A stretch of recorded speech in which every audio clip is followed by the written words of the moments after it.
గందరగోళంగా మారి శాశ్వత నిరుద్యోగులుగా హైదరాబాదు నగర వీధుల్లో తిరుగుతుంటే 10 సంవత్సరాలైనా ఆనాటి ప్రభుత్వం పరీక్షలు నిర్వహించలేదు. దీన్ని బాధ్యతారహిత్యం అనాలనా, లేకపోతే నిర్లక్ష్యం అనాలనా, లేకపోతే వైఫల్యం అనాలనా నాకు తెలియదు. మీరు ఆలోచన చేసుకోండి. మీరు అందరు చదువుకున్నోళ్ళే.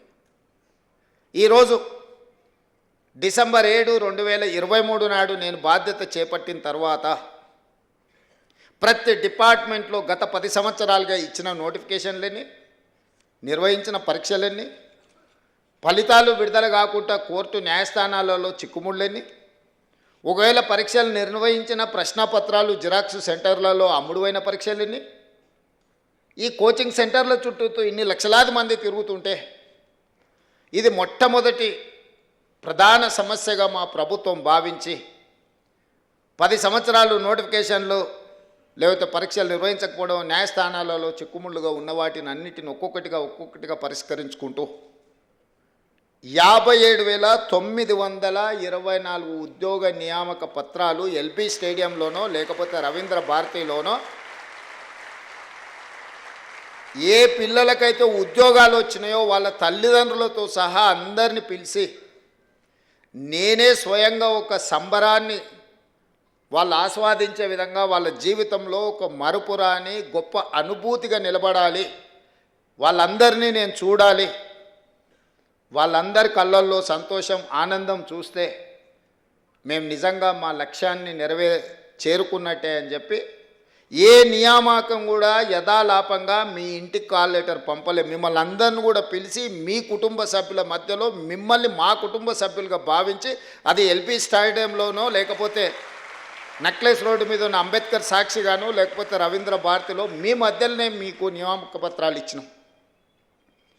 ఇవాళ వాళ్ళు మాట్లాడుతున్నారు ఇవన్నీ మేము నోటిఫికేషన్లు ఇచ్చినాం, నీ నియామకాలు కానే కావాలి. నేను వారిని అడుగుతున్న 10 సంవత్సరాలు మీరు నోటిఫికేషన్లు ఇచ్చి సరైన విధంగా పరీక్షలు నిర్వహించకపోవడం వల్ల యుక్త వయసులో ఉన్న పిల్లల జీవితాలు ఎంత సర్వనాశనమైనవి. మీరు ఎందుకు బాధ్యత తీసుకోలేదు?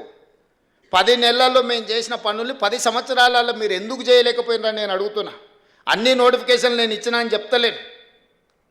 కొన్ని మీరు నోటిఫికేషన్లు ఇచ్చారు, కొన్ని మీరు పరీక్షలు నిర్వహించారు, కొన్ని ప్రశ్నపత్రాలు మీరే అమ్ముకున్నారు, కొంతమందిని ఉద్యోగాలు మీరే అమ్ముకున్నారు, కొన్నిటిని మీరే నోటిఫికేషన్లు ఇచ్చి మీరే వెనకాల నుంచి కోర్టులలో కేసులు వేయించి వాటి మీద స్టేలు తీసుకొచ్చి ఏ ఉద్యోగ నియామకాలు చేపట్టకుండా మీరు నిర్లక్ష్యం వహించడం వల్లనే కదా ఈ 25 లక్షల మంది నిరుద్యోగ యువకులు ఆలోచన చేసి ఇక మేము మిమ్మల్ని ఉద్యోగాలు అడగం, మేము మీకు ఇచ్చిన ఉద్యోగాలను ఊడగొడతాం, మా ఉద్యోగాలు మేము తెచ్చుకుంటామని కదా.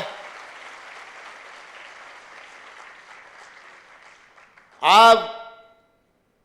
విద్యార్థి నిరుద్యోగ ఉద్యమకారులు ప్రాణాలు అర్పించి తెలంగాణ తెచ్చి మీకు ఉద్యోగ అవకాశాలు కల్పిస్తే 10 సంవత్సరాలు మీరు మీ కుటుంబమే ప్రతిరోజు పంచభక్ష పరిమాణాలతో పండుగ చేసుకున్నారు.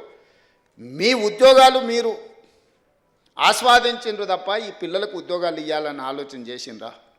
ఈరోజు నేను ఒక్క మాట అడగదలుచుకున్నా, ఈ నోటిఫికేషన్లన్నీ మావే రేవంత్ రెడ్డి చేసింది ఏముందయా అని నేను ఒక్క మాట అడగదలుచుకున్నా. మీ ఇంట్లో మీ పిల్లల్ని ప్రజలు తిరస్కరించి నిజామాబాద్ పార్లమెంట్ సభ్యుడిగా, అదేవిధంగా మీ బంధువును కరీంనగర్ పార్లమెంట్ సభ్యుడిగా ప్రజలు తిరస్కరించారు. 6 నెలలు తిరగకముందే వాళ్ళిద్దరికీ కారుణ్య నియామకాలు చంద్రశేఖరరావు గారు ఇచ్చిండ్రా? లేదా ఒకరికి ఎమ్మెల్సీకి ఇచ్చారు, ఒకరికేమో ఒకరికేమో ప్లానింగ్ కమిషన్ వైస్ చైర్మన్ ఇచ్చిండ్రు.